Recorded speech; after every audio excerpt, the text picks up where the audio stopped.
इराणनं पुन्हा एकदा दुबई आंतरराष्ट्रीय विमानतळ परिसरामध्ये हल्ला केल्यानं गोंधळाची परिस्थिती निर्माण झाली आहे। इराणकडून करण्यात आलेल्या हल्ल्यात विमानतळ परिसरात इंधनाच्या टाकीला भीषण आग लागली आहे। या हल्ल्यामुळे दुबई विमानतळावरील सगळी उड्डाणं काही काळाकरता स्थगित करण्यात आली होती।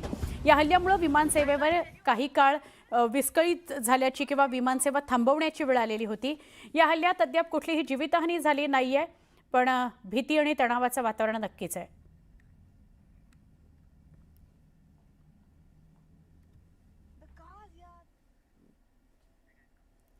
इराणने पुन्हा एकदा इस्रायलवर हल्ला केलाय। क्लस्टर बॉम्बचा वापर करून इराणनं इस्रायलवर हल्ला केलाय। या हल्ल्याचा व्हिडिओ समोर आलाय। इस्रायलच्या आकाशातून हे बॉम्ब पडत असल्याचं व्हिडिओत दिसतंय। या हल्ल्यात झालेल्या नुकसानीची माहिती अद्यापही समोर आलेली नाही। ही दृश्य आहेत इराणने इस्रायलवर केलेल्या हल्ल्याची। क्लस्टर बॉम्बने हा हल्ला करण्यात आलेला आहे। इस्रायलकडून याला दुजोरा देण्यात आलेला नाही, मात्र इराणनं हा दावा केलाय की क्लस्टर बॉम्बनं इस्रायलवर हल्ला करण्यात आला। त्याचा व्हिडिओ आता सोशल मीडियावर समोर येतोय।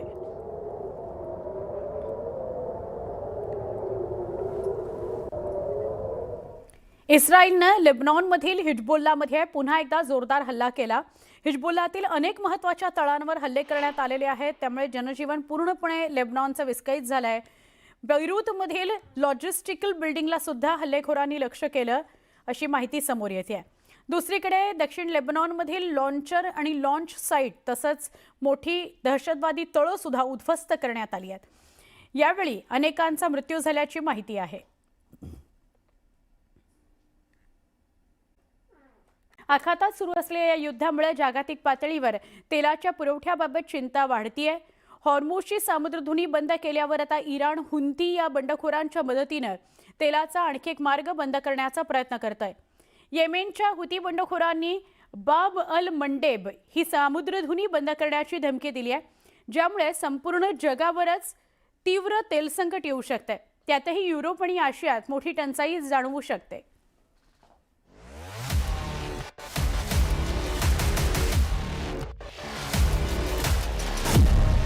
युद्धात हुती बंडखोरांची एंट्री,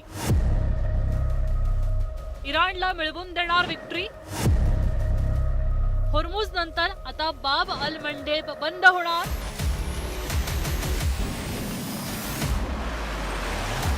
इस्रायल आणि अमेरिकेविरोधात केवळ इराणच नाही तर त्यांचे समर्थक सुद्धा लढाई लढतायत। त्याचा पुरावा म्हणजे येमेनमधल्या हुती बंडखोरांनी बाब अल मंडेब बंद करायची दिलेली धमकी।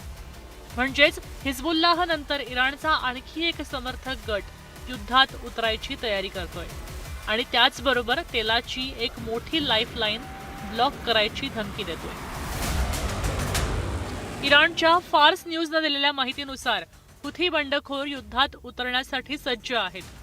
ते कधीही इराणकडनं युद्धात सहभागी होऊ शकतात। असं झालं तर सगळ्यात पहिले बाब अल मंडेब सामुद्रधुनी बंद होऊ शकते।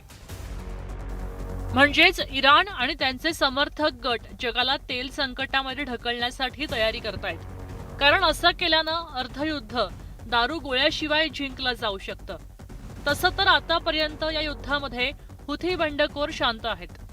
त्यांनी हिजबुल्लाह प्रमाणे हल्ले केले नाहीत। मात्र बाब अल मंडेब याबाबत जी माहिती मिळतीये त्यानुसार हुती बंडखोर कधीही युद्धात उतरू शकतात, त्याचा इशारा दिला जातोय।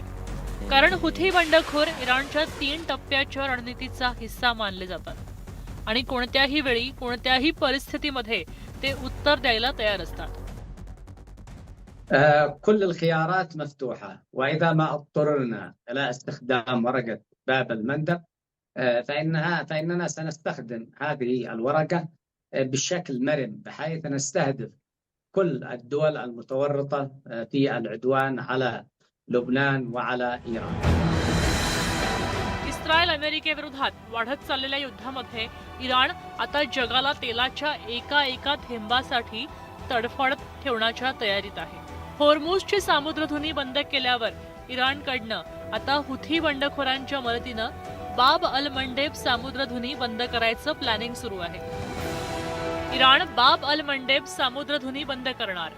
येमेन आणि आफ्रिकेतल्या जिबुती दरम्यानची सामुद्रधुनी, अरुंद पण जगातला खूप महत्वाचा सामुद्री मार्ग, भूमध्य समुद्र आणि हिंदी महासागराला सुएझ कालव्याद्वारे जोडणारा मार्ग, आशिया आणि युरोपमध्ये होणाऱ्या व्यापारासाठी महत्वाचा मार्ग, जगातल्या जवळपास 30% कच्च्या तेलाची वाहतूक, 29 किलोमीटर रुंद या मार्गावरनं तेलाच्या जहाजांची वाहतूक। येमेनच्या हुथी बंडखोरांनी बाब अल मंडेब सामुद्रधुनी बंद करायची धमकी दिली आहे।